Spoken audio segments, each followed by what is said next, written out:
Hi friends, welcome to the NPTEL course Business Development from Start to Scale. We are in week 11 with the theme of strategies for markets and industries.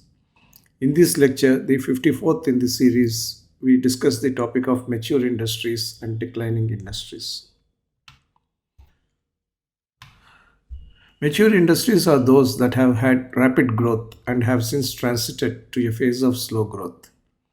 Slowing growth means more competition amongst the players in the industry for market share and lower profitability, therefore. Buyers being experienced or loyal at one level, but also look for options at another level. Shift in emphasis from product to cost and service to satisfy the customer. Need to manage capacity carefully with fewer opportunities to top up capacity with more demand. All functions must reorient themselves to meet the slowing growth efficiently. The size of a mature market draws global competition, intensifying industry rivalry. Vendors and channels may be stable, but also may start exploring emerging industries. This point needs attention. The size of a mature market draws global competition, intensifying industry rivalry. It happens even nationally. When a market is developed by several small and medium players, a large behemoth may enter the market and try to occupy a large space, although it's a mature market. When you see Reliance coming into the FMCG market in India, it could be due to the belief in the overall potential of the market because of the continued growth in population and continued increase in urbanization. But it could also be due to the fact that the market has been very well developed and the market exists as a mature market. Therefore, with a different mix of the marketing strategy and sales strategy, the company could look at entering the market and occupying a big place for itself. The same applies from a global perspective as well. When a multinational corporation looks at a national market, the size matters a lot. The multinational company will think that it has superior product, superior technology, and superior marketing know how.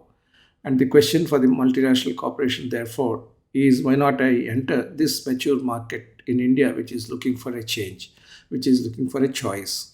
So, mature industry doesn't mean that companies or the new entrants would not either expand or enter respectively. They may, in fact, do so.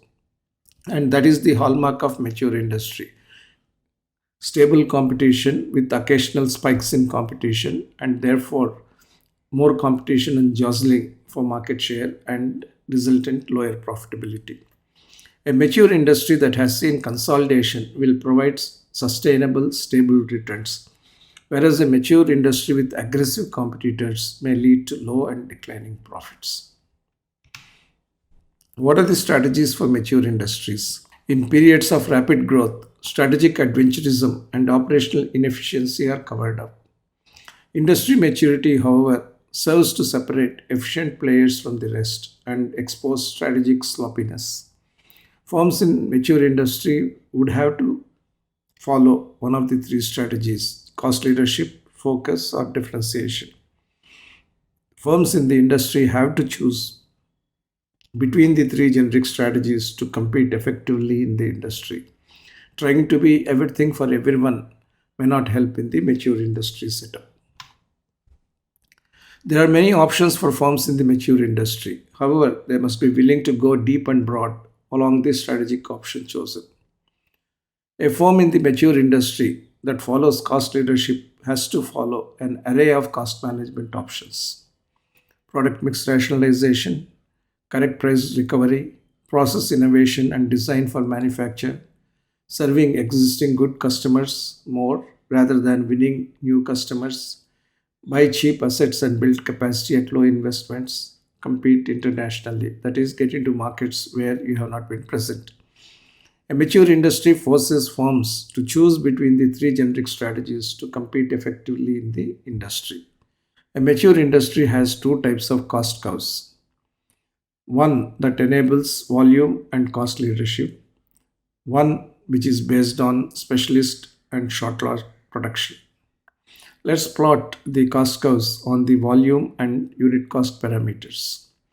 If the volume increases, the mature firm can have a cost leadership strategy. On the other hand, if the unit costs are going to go up and the volumes are not going to go up proportionately, you got to look at short lot custom design product approach, where even though the unit costs are high, you are going to have reasonable revenue and profit potential. Usually in mature industries, you tend to have volume cost leadership approach rather than specialist short loss custom designed approach, because specialist short loss custom designed approach would require some unique skills which are bordering on niche or differentiation strategy.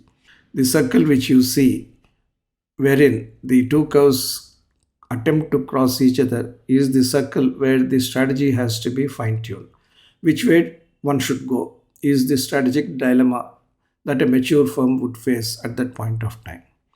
Differentiation and focus become more relevant to protect viability while serving mature business customers compared to cost leadership. What are the maturity pitfalls? In a mature industry, there could be more than one cost curve, as I said, and that enables a firm choose between the three strategies of cost leadership, differentiation, and focus. But at the same time, companies in maturity are not likely to take quick decisions or agile decisions. They do not choose which strategy to be adopted, and they do not consider which strategy would be the right one. They tend to procrastinate. What are the six reasons for that? Fundamentally, strategic inertia. Firms in the mature industry believe that stable maturity will last forever. They have a positive view or an optimistic view or even callous view about how long the maturity would last and how late it would be before a new entrant with new technology can come in. And this is called strategic inertia. There could be excessive self belief. The mature companies try to do poor benchmarking rather than sharp benchmarking. They believe that the competitors are no better than themselves. Therefore, it results in erroneous perceptions about the competition, and they generally tend to ignore the startup activities in the industry. The third pitfall is the sheer inability to compete. Companies in the mature industry have already become large, bureaucratic, and have enjoyed stable returns. Therefore, it breeds operational sloppiness. It blunts the competitive edge. The result is the inability to compete. Mature firms also tend to have cash traps because they have investments that are not going to yield as much as they should have yielded in their past. Therefore, they do not know how to deploy the cash. They would measure themselves against the past returns and do nothing about doing something for the future. Mature firms sacrifice profit for share. Mature firms believe that if they occupy a greater slice of the market, they would be protected against competition or any new changes. And in that process, they try for short term gains and they sacrifice long term viability. Mature firms also, as I said, are so self obsessed that they would be unwilling to match competitor moves. And they are also worried that any moves to compete head on with other competitors in the mature industry could lead to a situation where everybody would lose. The industry shakeout could happen and the firm itself would be adversely impacted, will be the strategic reasoning. As the state of maturity will only be followed by eventual decline, firms can ignore the need for competitiveness in a mature industry only at their peril. That is, after the mature industry situation, the only other you can encounter is decline. The companies must be prepared for that and do something different to extend the maturity or rediscover themselves. Not doing anything is not an option at all. And if they ignore the risk of decline and the risk of exit, that would be only at their peril. What are the organizational mindsets in maturity? Contrary to the popular perception, in a mature setting, organizational structures and systems, as well as employee mindsets, need to be nimble and adaptive rather than reactive and rigid. As I discussed earlier, the mindsets typically in a mature industry are reactive and rigid, and that is the challenge to be overcome. There are six challenges related to maturity mindsets. One, performance scale down. A mature firm cannot imagine that it would grow its share as it has grown in the growth stage. It has to accept below the past level of returns. Therefore, inevitable reduction in performance must be accepted. However, what best can be done must be done. Second, there should be a mindset of discipline and tightness. All waste and slack must be eliminated, and this requires a detail oriented mindset. Third, employee careers have to be tempered. Growth expectations need to be tempered. One cannot keep doing the same job for years over with continuous increases in remuneration, and that's going to act against the health of the mature firm. Instead, what the company should do is to discover more intricate and more effective ways of doing things, probably more with less, so that employee careers are protected. At the same time, reasonable value is generated for the company. Overly ambitious people may have to find places other than the mature industry. The human side of maturity has to be dealt with lot of empathy. Internal and external interactions must emphasize human element. Empowerment needs to be with lot of accountability. There should be central oversight. The organization structure will benefit in a mature industry from central influence. Regular review of processes ensures operational efficiency. The leadership mindset should be one of avoiding denial.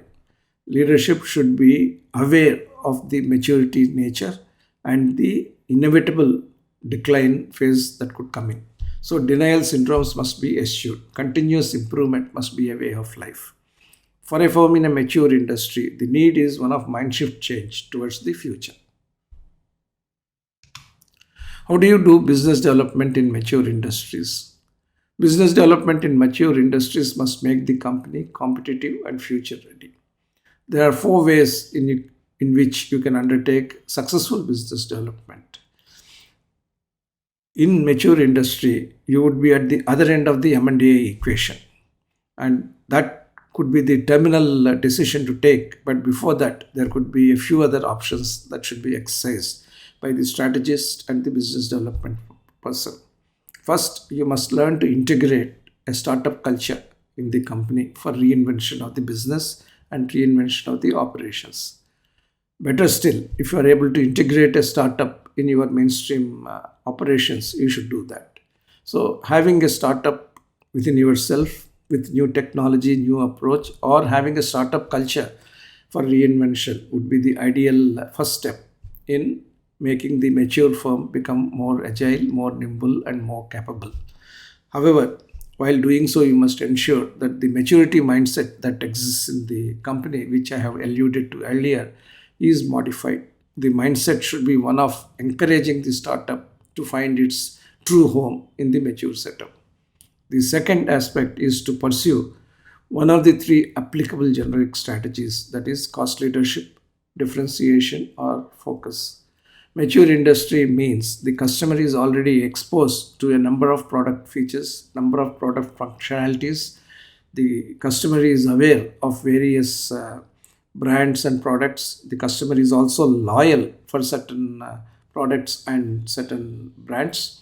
Therefore, there is an opportunity for someone having superiority to get into the customer's mindset and become higher in terms of volume. Therefore, you should pursue one of the three applicable strategies, that is, be lower in price for the customer, provide greater value, therefore, be more differentiated for the customer, therefore, provide greater value for the customer, or create new niche segments within the mature industry so that your product presence is taken note of in a different way. And the third option is to get into strategic adjacencies to supplement growth. If you are a company which is already into steel making and you are having a mature industry status, getting into value added products is something which is going to help you. If you are a company which is in the paints industry, getting into home decoration is a way of getting into strategic adjacencies. If you are a company which is good in polycarbonate and other plastic sheets. Getting into development of canopies and pergolas could be a good strategic adjacencies. Irrespective of the maturity of the industry, there could always be options where there would be new technology that could be of helpful if you are willing to move into the strategic adjacency.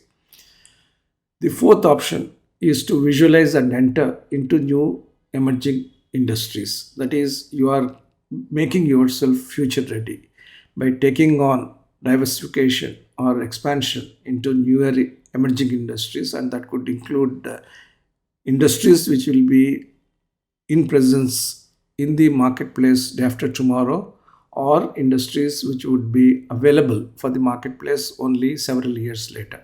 But both strategies must be pursued by mature industry firms so that their future is secure.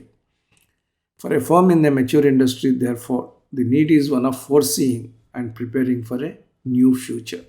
That's going to be the requirement. Mature industry brings several advantages for a firm that has been through the journey from the introduction, growth, competitive turbulence, and finally the maturity phase. The company has got the scale, the company has got the scope, the company has got the talent, the company has seen multiple types of scenarios during the growth journey. Companies would have also faced vicissitudes of business and economic cycles. With all that cumulative experience and with all that cumulative capability, firms in the mature industry, in fact, are better placed to be able to extend their presence. If you look at the companies which are for perpetuity in industry, be it the IBM, be it the Britannia, be it the ITC, you will find that they have these characteristics. They have constantly rediscovered themselves from time to time to be able to get into newer vistas and make sure that the presence is continued. IBM was a computer company. IBM was a hardware based company. Then it moved into personal computers. Then it thought that personal computers is not too different from what it has been doing in terms of computing equipment. So it decided to get into supercomputers at one level and also into IT based services at the other level. It also got into cloud and other areas. So IBM has made a shift towards other strategic adjacencies to be able to be ready for the future. ITC moved from cigarettes to a host of other areas which are not necessarily adjacencies but help the company discover new emerging industries. Hotels, hospitality, paperboard, information technology, fast moving consumer goods are all the areas where ITC moved in. And in some of those areas, there was an underlying thread of strategic adjacencies. Being a cigarette manufacturer, it had tobacco fields and it understood agriculture. And from that, it has moved into food processing industry. And its touch with agriculture also helped the company move into papers and paperboards. There is a kind of common thread that ran through the bringing together of the emerging industries for ITC. So these kinds of opportunities always exist for mature firms, and mature firms can extend their life continuously by getting into newer emerging industry. Even a behemoth like Reliance is not sitting quiet on the mature oil and gas industry that it has as its foundation business. It has moved into retail, it has moved into telecommunications, now it is moving into new energy. So, business development is a continuous process. Maturity should become the advantage rather than the overhang or disadvantage in terms of moving into newer areas. One thing is for sure, when you are a mature firm with a strong balance sheet, you have the ability to create new levels of equity induction and new levels of debt financing. You should be a skilled financial manager to be able to utilize this potential and start new growth journeys. That is the expectation for a business developer in a mature industry for a mature firm. Let's look at declining industries. As I said, decline comes after maturity. Declining industries are those industries that experience an absolute decline in unit sales over a period of time. Industries in recession or in business cycles cannot be deemed to be declining industries. When you have recession, when you have an adverse business cycle, the sales volume comes down.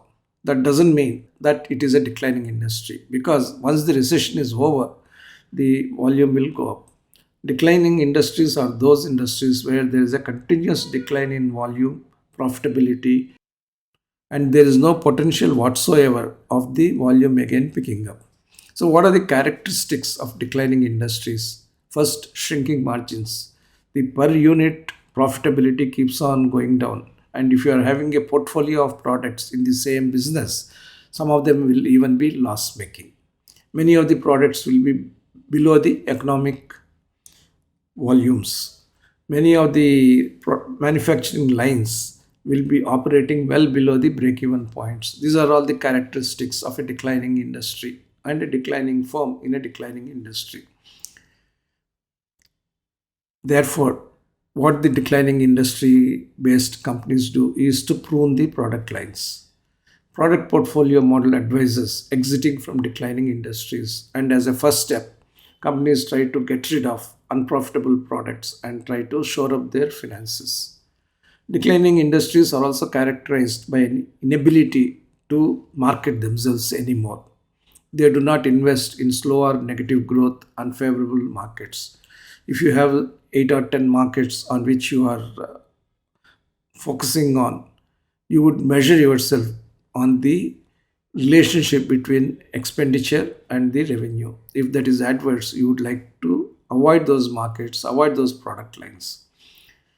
Declining industries also are characterized by falling R&D expenses. This is unfortunately paradoxical. Actually, declining industries are those which require technological rejuvenation or technological renewal for the industry to stand on its feet. However, ensuring that R&D expenses fall so that there is greater profitability is a further recipe to failure of a declining company.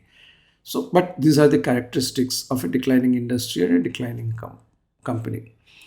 And it doesn't know how to fight the growing obsolescence of technologies. The only way you can fight the growing obsolescence of technologies is through having organic R&D or buying out products which are novel in technology. Neither is done because the companies don't feel confident. One of the other advantages of declining industries, which may give a temporary reprieve or a temporary misconception, is the declining number of competitors. People tend to exit an industry which is declining. This may offer some hope for the more strategic of the players or a player who has relatively deeper pocket in the declining industry. But that could not be, or that may not be, a permanent feature to be looked at with positivity. So, for a declining industry, what is the strategy you have? Typically, the harvest strategy for the business. You try to eliminate all redundant investments, unnecessary investments, or investments on future where this uncertainty is very high. The industries will be required to generate maximum possible cash flow to stay aloft, and in an eventual divestment would be a matter of course for companies which are in the declining industries. But there is no uniform outcome or prescription for all the players in a declining industry. It is a rather complex subject because decline is a relative term. If you a company which has seen 20% growth may consider a 15% growth and a 10% growth as a decline. But in an overall perspective, 10 to 15% growth could still be a good growth. Even a single digit growth could be a good growth. It all depends upon the nature of the product, how useful this product which I am manufacturing is going to be for the future. That's going to be the main determinant of the nature of decline being a hard fact of life for the industry. There are different industries, similarly, there are different declines. Industries differ widely in the way they respond to conditions of decline. It is a combination of the nature of the product, the structural resilience of the industry, and the strategic postures of the constituent firms.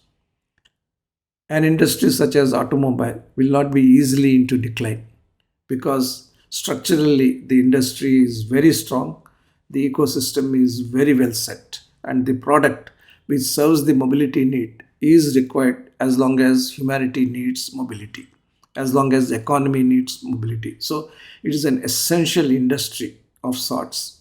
Similarly, a product which meets the homemaking requirements, such as edible oil, is a industry which will continue to have its position, because without oil you cannot do modern day cooking. Therefore, it is an essential element of homemaking and having food to eat in the homes. Therefore, you can say that that industry has structural resilience and the product is an essential item. And within the industry, if the strategic postures of the constituent firms are varied, that is, some are aggressive, some are soft, some are cost conscious, some are quality conscious, the pace of decline and the inevitability of decline could vary. Some industries age gracefully. A teleprinter industry based on telex has aged gracefully and it has moved into facsimile industry. The mainframe computer industry aged gracefully and moved into the personal computer and supercomputer eras gracefully. The server industry is still there, but it is aging gracefully into the cloud storage. Some declining industries face bitter warfare. They try to shore up their position even when there is a decline. It could happen to companies, it could happen to the whole industries. Some gain a lot from reinvestment. Many industries could gain a lot from reinvestment. For example, we think that the land phone has seen its day and there is no need for a land phone at all. But with the kind of developments that are happening, if you are able to bring in some of the mobile features, some of the Bluetooth features into to the landline, at least within the envelope of a room or within a house, a landline may still communicate for the participants in the house. And the advantage could be that the phone need not be carried by the individual. So, reinvestment judiciously into new technologies could help even a declining industry look up. Some question marks can turn into cash cows because the perception of individuals, the perception of societies could change. There could be a time when someone thought that coconut oil is cholesterol producing and it may be discouraged except for reasons of tradition. But on the other hand, new research may come into public knowledge which says that coconut oil is actually heart healthy. And what is seen as a stable, if not declining, a mature industry could suddenly become a booming industry. These are the kinds of changes that could take place. Some declining industries and declining companies could save a lot by timely divestment when in decline. There is no point waiting for the last end game point to decide whether to divest or not. If you wish to divest, you must do it quite in advance. In some cases, decline could be beyond the control of incumbent firms. The decline could be sharp, swift, and unanticipated. And in some other cases, incumbents cause decline by their actions. The role of 2G CDMA technology in telecommunication industry has been good and notable in the early years of telecommunication revolution in India. However, 2G CDMA technology became irrelevant when GSM technology came on the scene and when 3G and 4G came into the picture. Now, trying to hold on to those technologies, dated technologies, vintage technologies, is something which is beyond the control of incumbent firms in terms of fighting the decline or arresting the decline. In such cases, the sheer force of technology as a global movement is going to make the industry decline. Similarly, when the product becomes completely obsolete and gets replaced by another product, such as a film-based camera getting replaced by a digital camera, there is no hope at all. There is no hope at all of incumbent firms having some control over pacing the decline. In some other cases, incumbents cause decline by their own actions. Incumbents in any particular industry have got normally wide capabilities. Kodak Eastman Kodak, that is, had lot of capability in terms of research into new camera models. The company was the first to develop a digital camera, but the company thought that it is of no use and film based camera would succeed and stay on for a long time, and that was a fatal mistake and caused the decline of the camera division. IBM thought poorly about the personal computer business. One of the famous remarks attributed to a very senior leader of IBM is that I would be surprised if more than a few computers of this nature get sold. But today, or in the previous generation itself, we had a revolution of personal computers. So incumbents also can cause decline by their actions. At times, it could be an ostrich-like approach towards whatever is happening in the external environment. Strategies in declining industries are usually endgame strategies.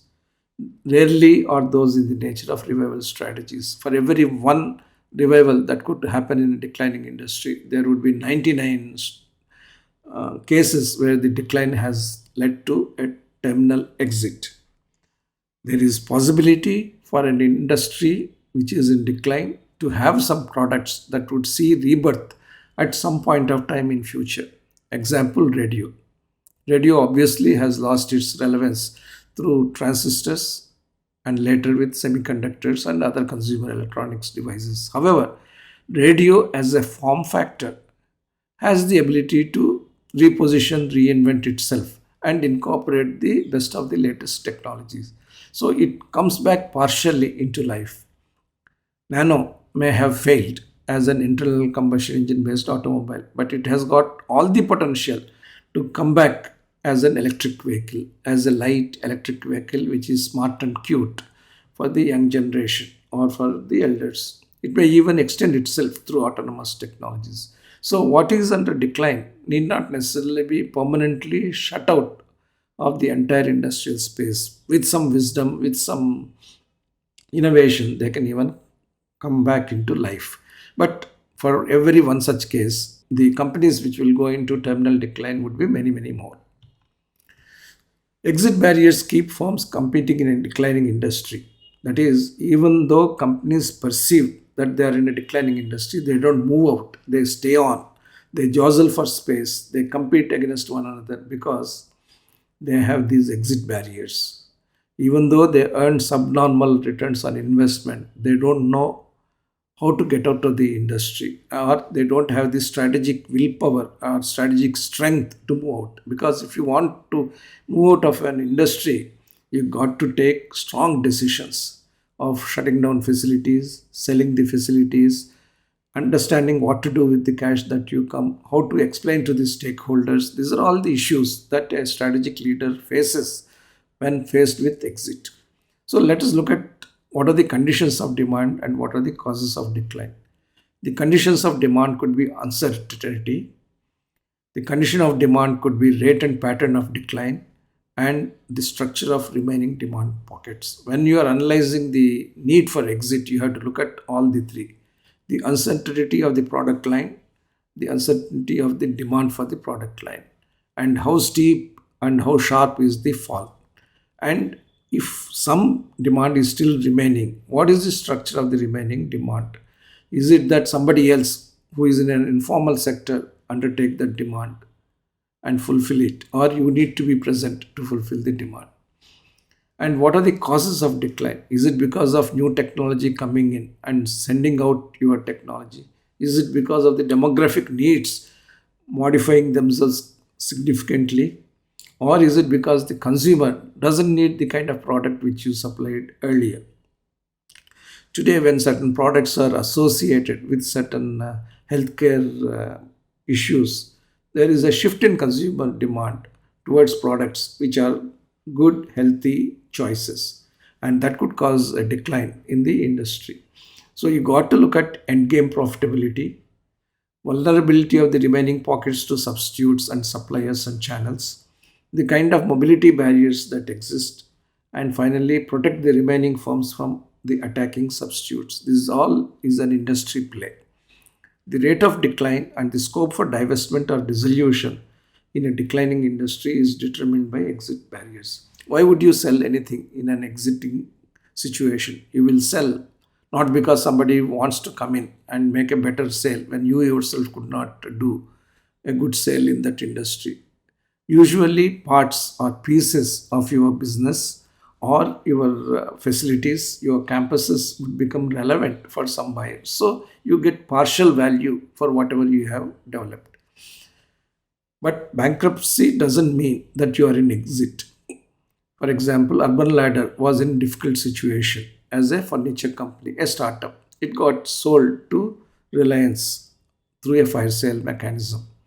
That doesn't mean that Urban Ladder didn't have the capability or a potentiality for increasing its business. It just didn't have the resources and the willpower. There were no exit barriers for that company. There were mobility barriers for the company to become a more profitable company. And this furniture business is growing under Reliance Retail. Therefore, exit has to be viewed separately from the strategic inability of a company to manage itself well. Bankruptcy doesn't mean an exit industry situation. Bankruptcy only means that the managers and founders who are unable to manage the company properly have to exit, not necessarily the company.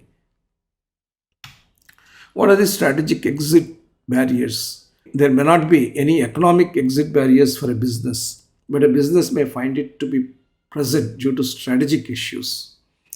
Durable and specialized assets. You have assets which are useful only to you as a company, in which case there are no buyers for the company.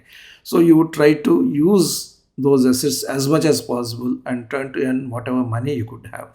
If you had 1,000 people, you would reduce the force to 100 people and still earn some returns out of those assets. The second one is the fixed cost of exit. That is, when you are exiting, you got to give separation money to every employee.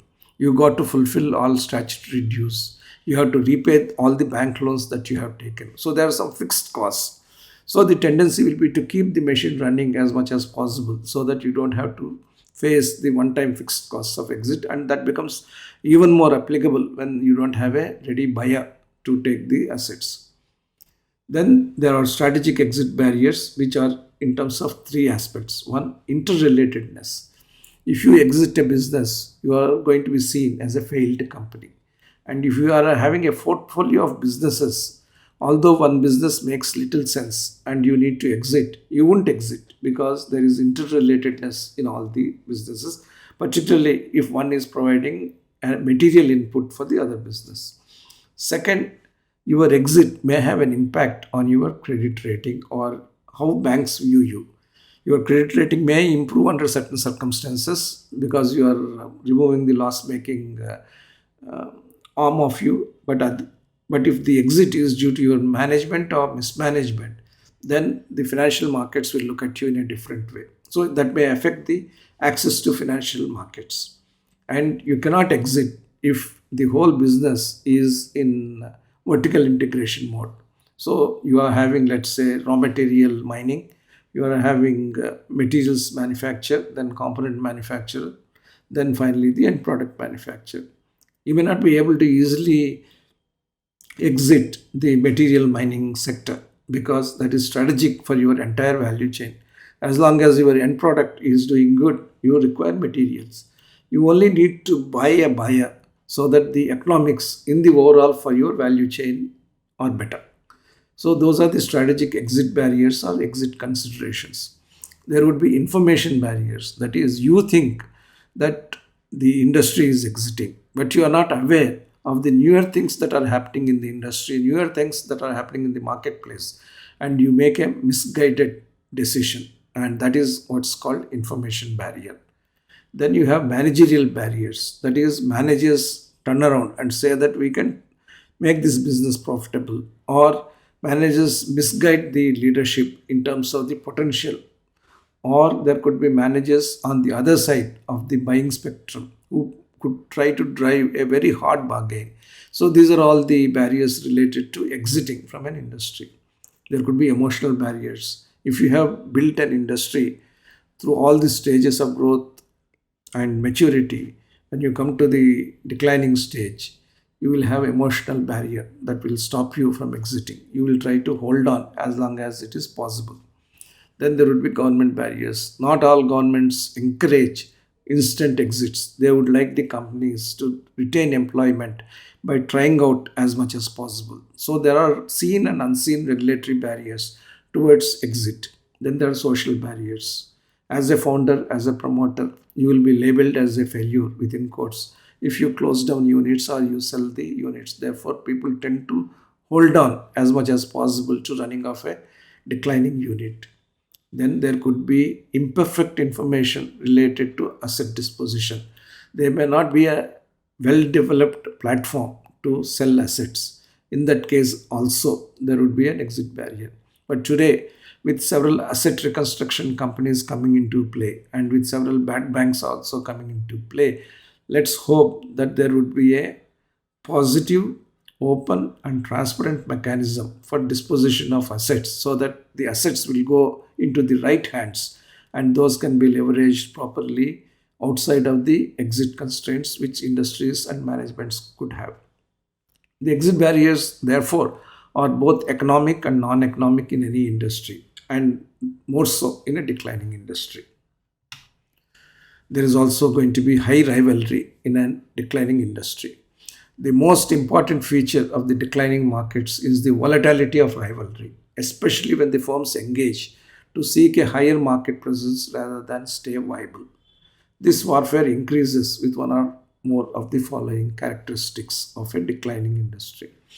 The product is perceived as a commodity, in which case there is always a consumer pressure, always a distribution pressure to reduce the prices or give more discounts. The fixed costs are high and the assets have no takers. Therefore, you have to sweat the assets you have in whatever manner possible and keep getting whatever revenues and profits you could get. Exit barriers force firms to stay on. All of the people have come into the industry hoping for big bucks, but the exit barriers after the intense competition ensure that they get locked in. It is some sort of Padma Vyuham. You enter, but you don't know how to move out of the industry. Some firms feel it strategically important to stay and compete. Firms feel that technologies follow cycles. Firms feel that if I want to make good in one industry, I need to be present in another industry. Example, let's say you are a company which has been in the travel business and you have set up a hotels business, and after some time it emerges that the travel business has a lot of competition and it can be easily outsourced to someone else. Theoretically, therefore, for you it is a declining industry, and if you are looking at this decision during the COVID time, it is even more declining industry, and therefore you may decide from a strategic perspective or an operational perspective that you should exit the travel industry. But you may feel that by having travel industry or traveling industry presence, you are able to expose your hotel to a larger number of firms. So you feel that it makes sense to stay on in the travel business and compete and find out ways and means by which you will come out of the exit syndrome. Firms are well balanced on capabilities. When you have firms in an declining industry that are well balanced on capabilities, there will be no winners. When firms are unclear about their relative competitive strengths and make wrong moves to compete, then the rivalry in a declining industry will only go up. Suppliers and channels can accentuate pressures. That is, vendors, when they ask for price increases, even when the volumes are coming down, would only increase the pressure. Similarly, when dealers want higher margins because the lower volumes of sales is making them unviable, they are going to increase the pressure. Products may be weak and markets may be declining, but corporations are resource surplus. That is, you have a holding company. Under the holding company, you have two, three companies, one of which has weak products. But the parent is in a position to sustain the losses. Therefore, the parent company will keep providing certain resources to keep the wheel moving for the company. That will only increase the volatility of rivalry. Because one company is trying to exert itself, other companies also will try to exert themselves, and there will be higher rivalry. Then generally, if big companies which have seen better times, get into an exit industry mode, they have naturally higher staying and competitive power. And because they have higher staying power, even in the face of lower market response, they will cause greater rivalry. Again, the exit barriers are both economic and non-economic in any industry, and more so in a declining industry. So, what are the strategic alternatives in decline? Decline doesn't always mean that firms should divest or harvest. There could be a range of strategic alternatives. One, leadership. Seek leadership in whatever be the declining nature of the industry. You try to do that in volumes and market share. We talked about having several strategies to improve yourself under tough industry situations. You can create a niche, create or defend a strong position in a particular product or market segment despite the decline. You can do a controlled divestment. You don't get out of the industry in totality. You can take advantage of the strength and do it. Or divest quickly. Liquidate the investment as early in the decline phase as possible without waiting for the end game when you may not get anything for the assets you have and the business you have. Fundamentally, you should resist on the temptation of living on hope. Whatever action you take in a declining industry, whether to stay on, whether to renew yourself, or whether to exit partially or fully, must be based on an analytical framework with clear clarity on the future direction of the products, markets, and the business. Each strategic alternative is obviously primed by different motivations and requires different tactical actions. And the leaders who undertake these types of different actions in a declining industry would also be different kinds of leaders. What is leadership in decline? Leadership strategy works in a declining industry when the firms have the potential to reap above average profitability and leadership is feasible vis-a-vis competitors. Leadership in decline tends to be a very peculiar alchemy of certain capabilities. Aggressive actions for market share building, for example, price drops. You are already below the water. A few more inches below the water won't make any difference for you, but you may capture higher market share. Second, become larger by acquiring other players and gain market share. As long as you have a story that makes sense, you can get financing. You may say that, yes, I would acquire these three, four firms in the declining industry and could turn the industry profitability by this singular action. Purchasing other firms and closing them down to reduce competition. At times, having too many players is the main issue rather than the product or the market being unviable. So, this excess competition has to be eliminated. Obviously, the ideal way is to consolidate. And once you consolidate, don't try to keep up those brands. Don't try to make those brands compete with you even under one holding. You try to drop off those brands and move into their space so that you can have economies of scale and scope. Then you reduce competitive intensity by mutual collaboration. Intense competition, unremitting price actions do not do any industry good. A declining industry is worse in that respect.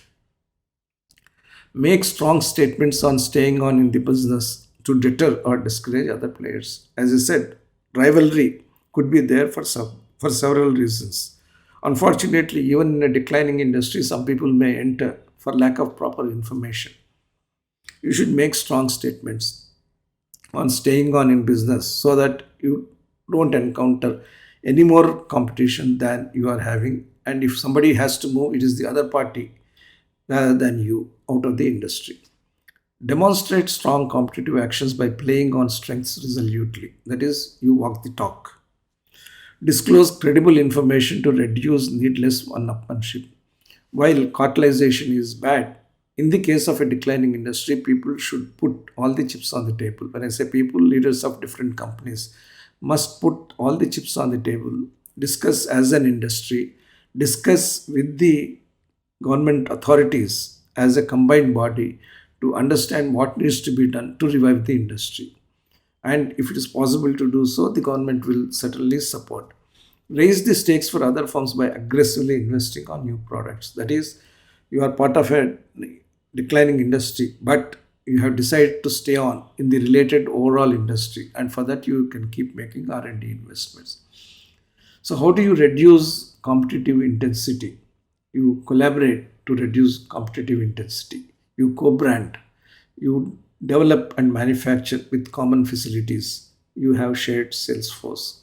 These are the ones which are useful in several other industrial settings as well. As a principle, investment in a declining industry is risky.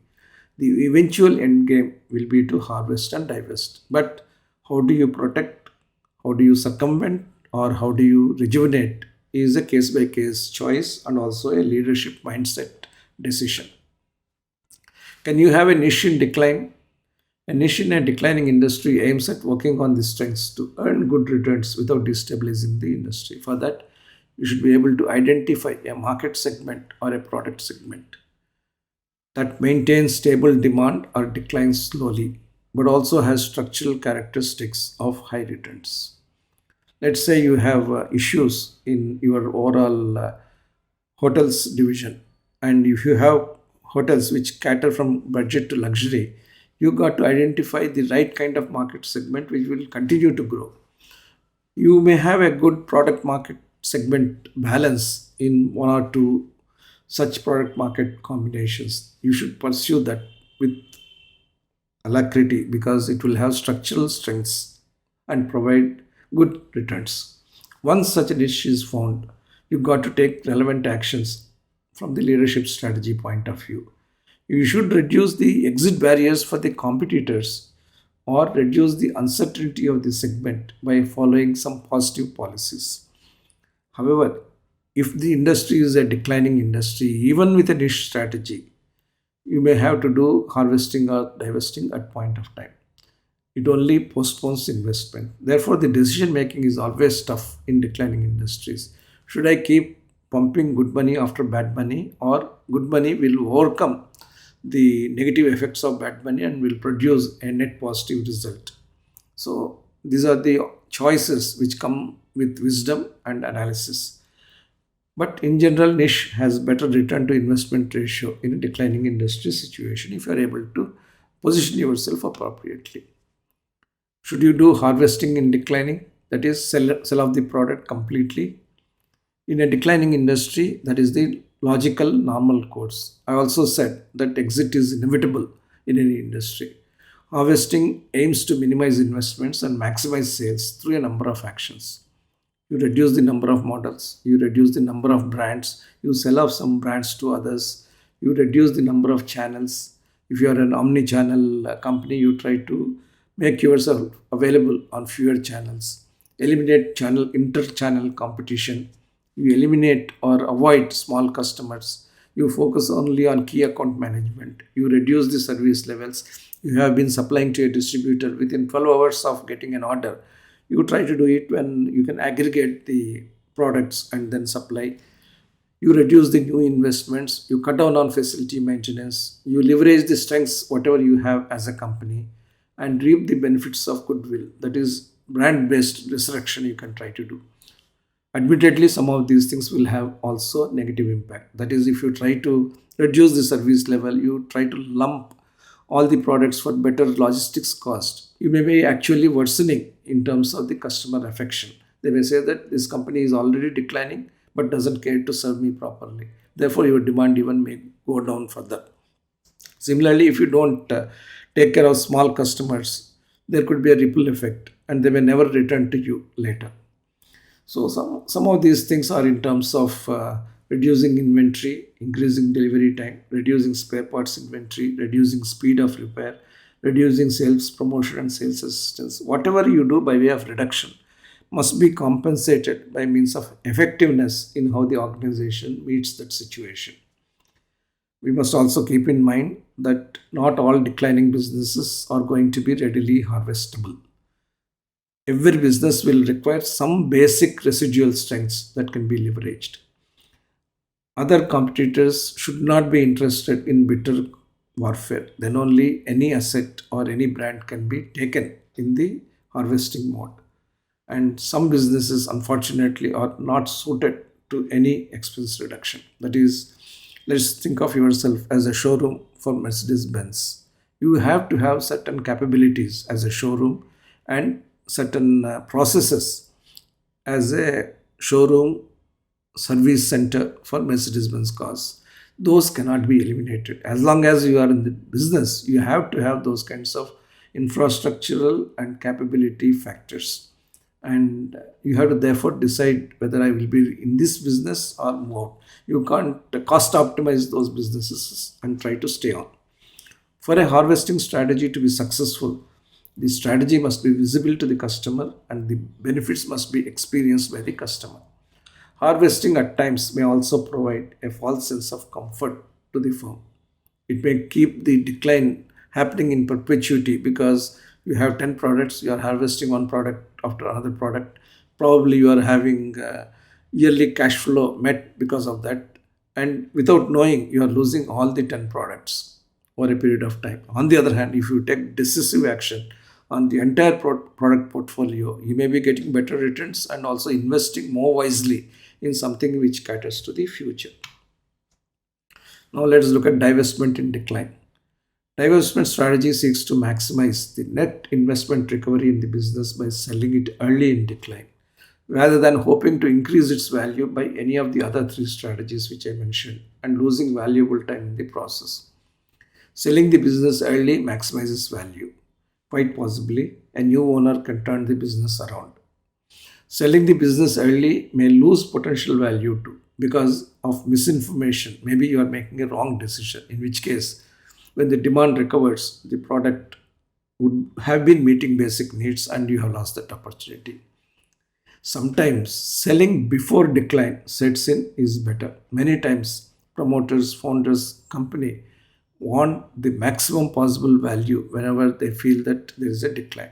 On the other hand, you must be wise enough to believe that you have to leave something on the table for someone who is buying a product or a business. A firm in a maturity stage gets a better value when compared to what it would get when it moves to a decline stage. So, anticipating the likely decline and selling before the decline stage actually sets in could be the better proposition. Selling the business depends on alternatives. If the firm has no alternatives at all, the firm has to bide its time until a useful opportunity or sensible opportunity time wise arises.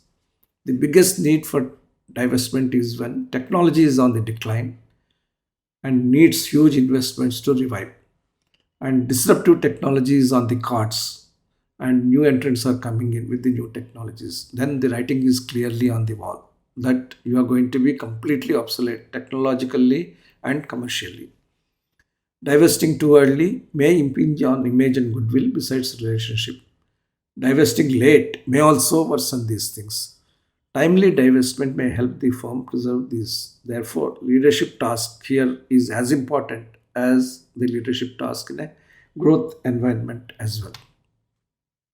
So, what is the divestment algorithm which you must have?